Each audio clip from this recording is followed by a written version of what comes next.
Red 2 standing by, all 4 lit, and in the green. Welcome back to Pokemon Emerald version. If we talk to this person, we can get... Well, if you say yes, you get a different type of berry. Depending on the day, I think.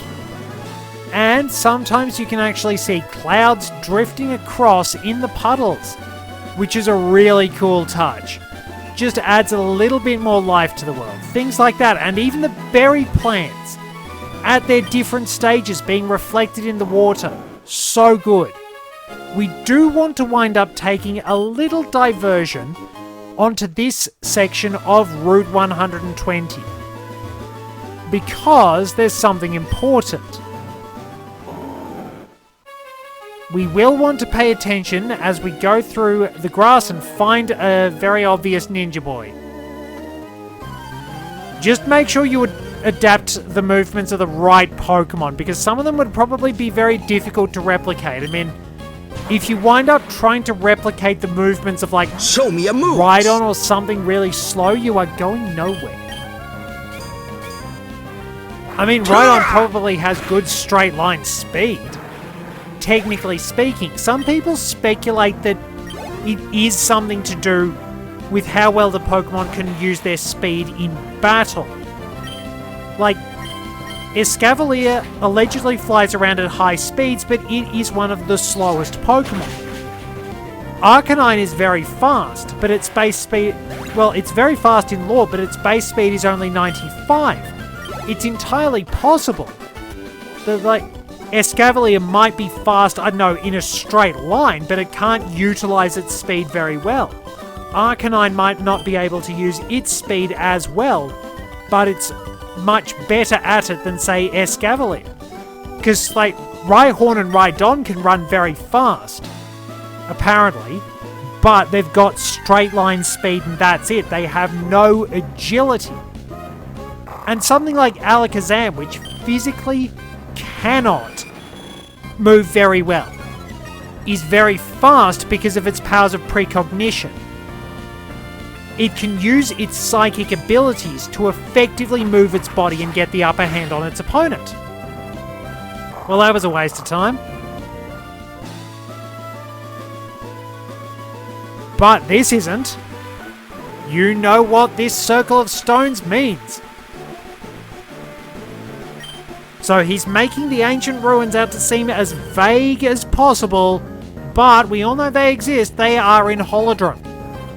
Yes, the Ancient Ruins is the 6th dungeon of Oracle of Seasons, and it is where you get the magic boomerang and face Manhandler as the boss. So yeah, first one is Gnarled Root Dungeon, then you have Snake's Remains, then there's... Oh, it's been too long. It has been way too long since I played the Oracle games, and I'm just blanking out. Unicorn's Cave is... Yeah, Dancing Dragon Dungeon is 4th. Poison Moth's Lair is the 3rd one. Poison Moth's Lair, you actually fight Mothula as the boss. Then you've got Dancing Dragon Dungeon. Then you've got Unicorn's Cave. Then you have the Ancient Ruins. Then the Explorer's Crypt. And then it's the Sword and Shield maze. There's the Spirit's Grave first in ages. Then there's Wing Dungeon. Then there's Moonlit Grotto. Then there's Skull Dungeon. Then Crown Dungeon.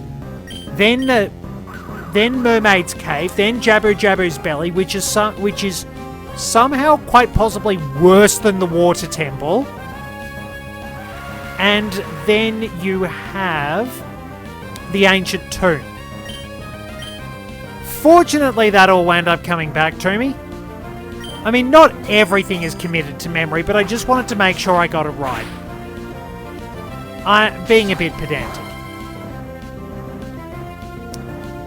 Alrighty, so we've rambled on about different things probably enough. Let's finish the fight now. Yes!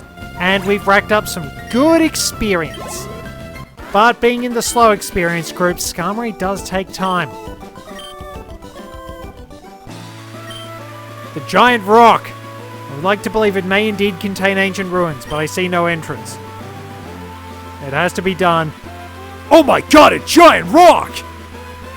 Okay, but it's going to be pretty difficult to top that giant rock. Oh my god, another giant rock! Yep, we will encounter 3 giant rocks. We will eventually get to open them, and I will go through that, and I'm not worrying about battling Mighty Anna, because it's just going to waste my PP with Raw. And they all have Intimidate. Some of them can have different abilities in later games.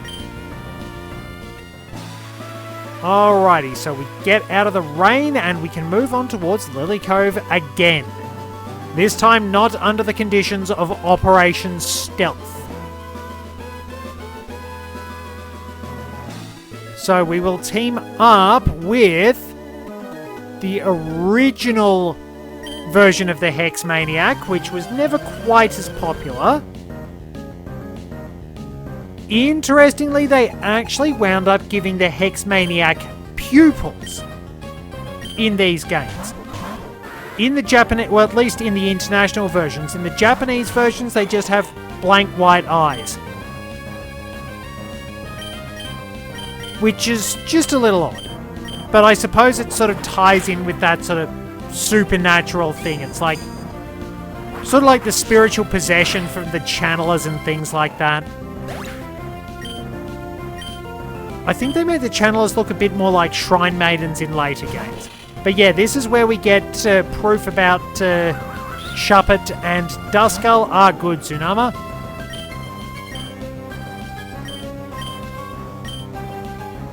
Well, we're hitting both of them either way. But whatever is called out is going to get surfed on by Tsunama. Like, I'm really comfortable with this team. It's just nice using so many different Pokemon. It gives you a different perspective. Because I've been thinking on all that stuff about how we've got different Pokemon with different abilities. And it's like, we need all of them in a sense. Like, I know that we could just as easily keep the strong Pokemon or whatever and that's it. Like, I know full well that there's not really much point picking up Chimecho or Grumpig because you get Gardevoir and Alakazam a lot earlier and those other Pokemon aren't quite as good. But you know what? Who cares? Really, who cares? Use what you like. Always have your favorites on hand. Because being able to test yourself with different Pokemon and find out how you can get the most of them is the fun thing. Sure, some Pokemon are going to be a lot better in competitive than others, but I don't give a damn. It's just much better to be able to use all those different Pokemon in creative ways. Like, can you get some mileage out of Chimecho when you eventually find it? Go for it. Find out what it's like. Have fun with it. HP up. Nice. Probably will give this to Delcatty again. Maybe Captain Toad. Yeah, honestly, just go nuts. Have fun using different Pokemon and trying things out, because that's really what it's all about, doing different things, because I could probably just get away with using Alakazam on every team where I get the opportunity if I had my druthers and an ability to trade depending on game. Yeah, sure, I'd use Alakazam all the time. But it wouldn't be as rewarding. I'd be, yeah, I've got my favorite Pokemon. It's like a comfy pair of slippers. I'm a happy man. But it wouldn't be as interesting. I'd go, yeah, okay, I've got Alakazam. It is the same team again. Maybe I should do something different. And that's what this run's all about. Like, there are some Pokemon that are probably, according to some people, maybe a bit mediocre. But we're not all superstars, but we're all something special in our own way, and we've all got our own talents, our own skills, our own abilities. I mean, anybody can be talented, but if you don't put in the hard work, all the talent means nothing. There are some people who don't necessarily have natural talent, but will rise above people who are talented and don't work hard. As the great Jack Dyer said, a champion team will always beat a team of champions, unless the team of champions is very, very, very good. Jack did also mangle English a lot, such as the time he asked his players to line up alphabetically according to height, but if you can get a good sense of team unity, you're going to get a lot out of that.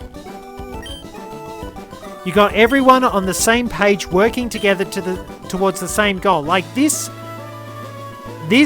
fun little team is going to get so much mileage. I don't think there's an item through there. There's one here. More zinc! Well, Captain Toad again. Share it around. Kiwi doesn't mind. But we've got a double battle, so Kiwi can show off, and there is that cursed place, the Safari Zone. I will get to the Safari Zone eventually, because I do have a secret tactic. Apparently, hopping in place with the bicycle, I don't think it uses up your steps, but it does count for encounter rates.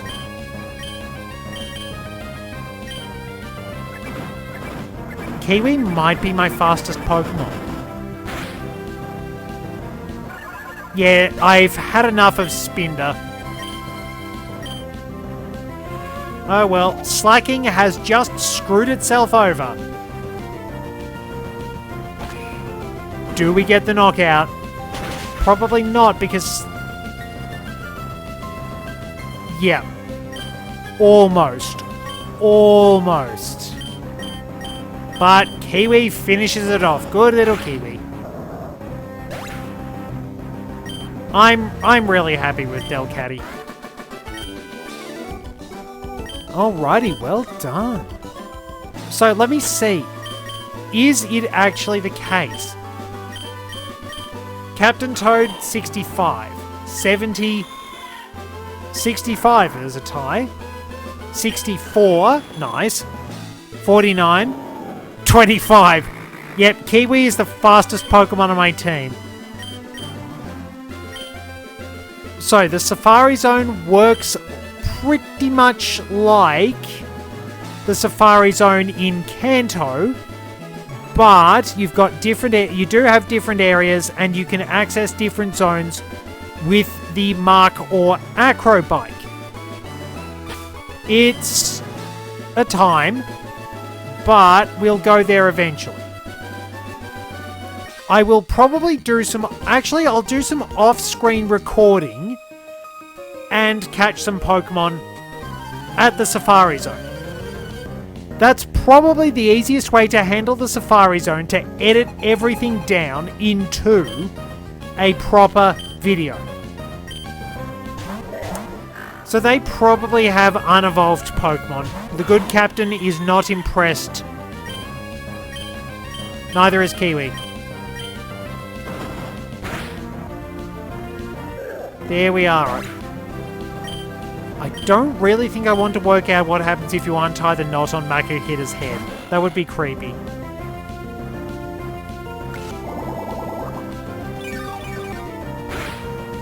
Wow, we didn't get the knockout.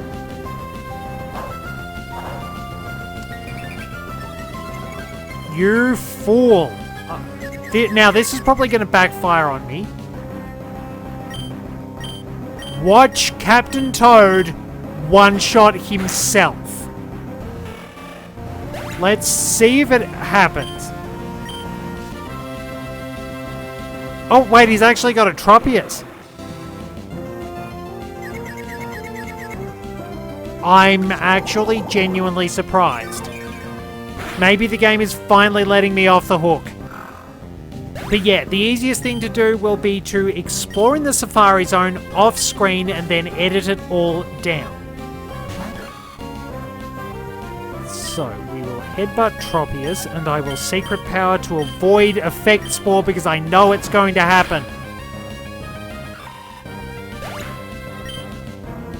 And we get Electrike. Oh, we snapped out of confusion. And yeah, with double attack, Captain Toad is just blowing away any opponents. And we level up. Yeah, 236 attack at this point of the game. Really good. One last spiteful quick attack. Almost bringing to mind my suggestion from earlier, and then the Kiwi Cat takes care of it. Well done, team. Well done. We are almost at Lilycove. It's been a long journey. We've been out here twice thanks to Operation Stealth. That was how we got Joelle onto the team. But we are near... Probably should put Joelle as backup. Give her a little bit more time. But Kiwi is close to leveling up. It doesn't take Kiwi long. That's the fortunate thing. Like, won a halfway decent battle. A single battle in Kiwi's probably... I think you could get that guy to walk through fences and battle you. There were some weird little glitches like that in Ruby and Sapphire. Like, I don't mind the harmless things. The ones that don't actually affect the game are always fun. Because it's just like something goofy is always nice to have around. Like, I mean, going back to the legendary story of the Scout's double jump in Team Fortress 2, where it was found that from the perspective of others, when using the double jump, the Scout's legs flapped around, as the developers put it, like two strips of bacon in a wind tunnel. It was patched by accident. The developers kept it in because they thought it was funny. It's the entire point of Goat Simulator. Any bug that doesn't crash the game is kept in because it's funny. And yeah, I don't mind that. If it's not going to screw over your save file or something like that, then by all means keep it along. Have some fun with it.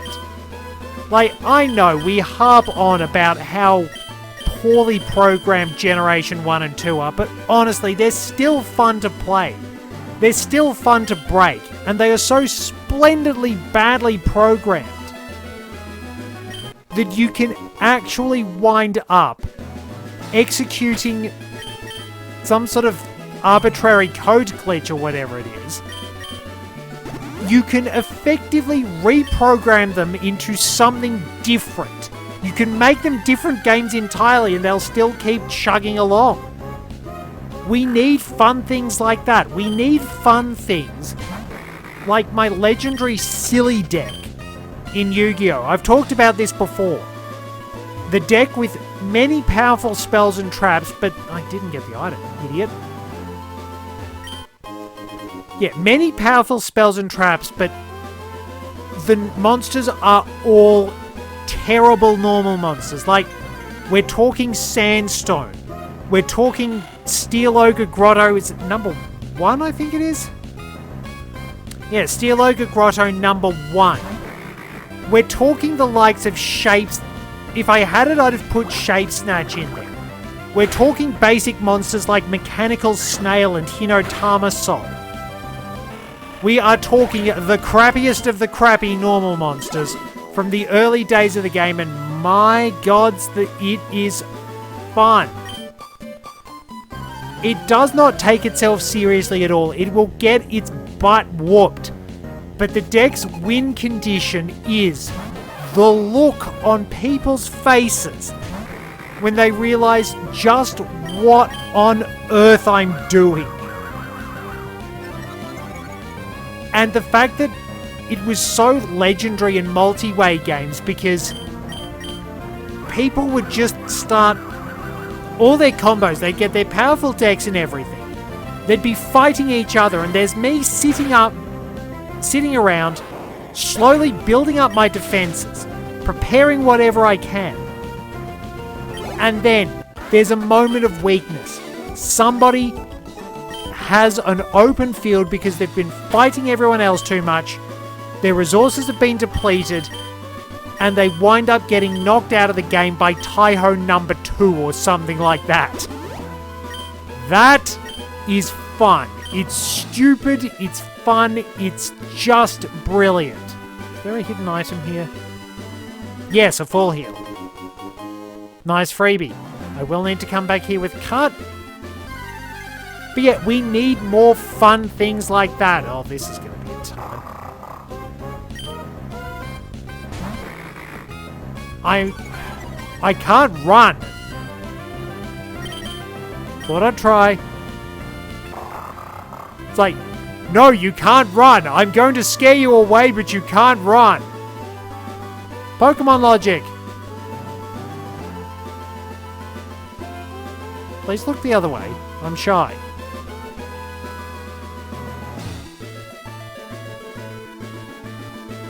Alright, double battle time. I am not going to...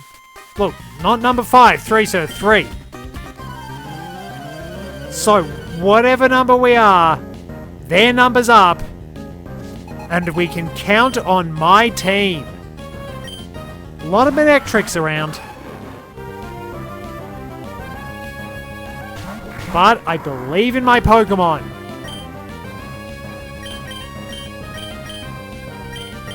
Mostly using secret power because it doesn't make contact and static will trigger. I know that.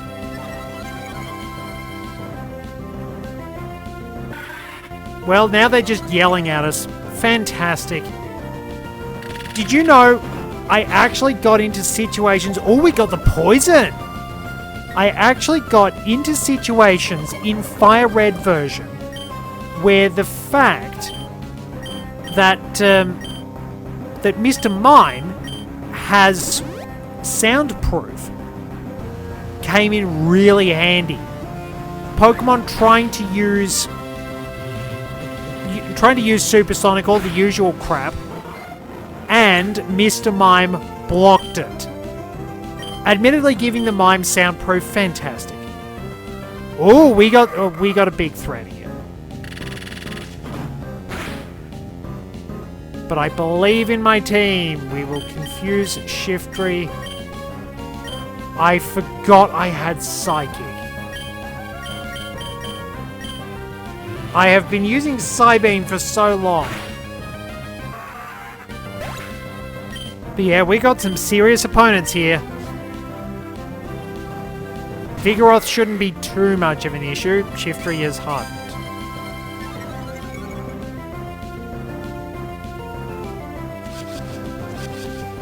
But we'll be okay. Now, if I had Will-O-Wisp, that'd be really good. Secret power, and then we drop a Psychic on Vigoroth, which should knock it out. And we get the crit too. Okay, that works for me.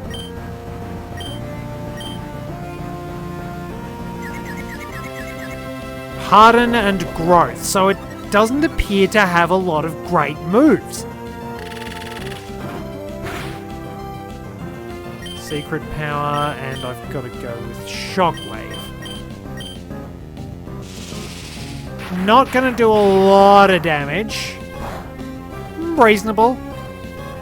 Reasonable if it hurts itself.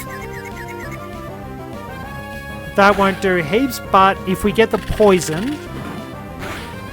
Or Joel just knocks it out. Well done, Joel. So there we are. Nice work, team. And we get... Wow, she's a graceful loser. we get into Lilycove. At last! So we can heal our team, and then we can go and battle our rival, who does not have a fully evolved starter. I mean, admittedly, neither do I, but then again, I haven't been using my starter. Probably should actually level up Turner and Gex and Freddy. So, if we go up here... Well, if we do have to go up there, but Team Aqua is hanging around. Well, maybe not ground-type Pokemon. They won't be happy. We can go down onto the beach only by the top path. There is a lighthouse, or a beacon, and a max repel. Well, there's a happy couple staring out at the sea. Sea remains forever young with the vivid brilliance of life.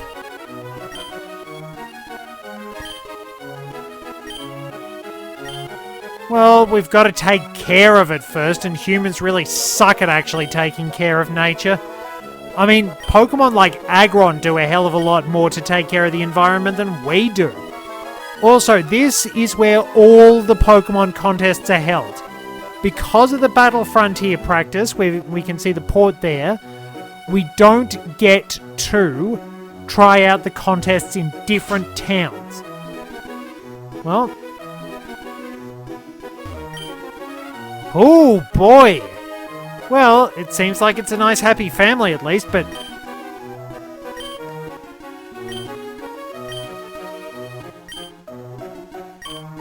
Alrighty, so our explanation on making Pokeblocks. Rated on how they feel, the lower the feel, the better it is.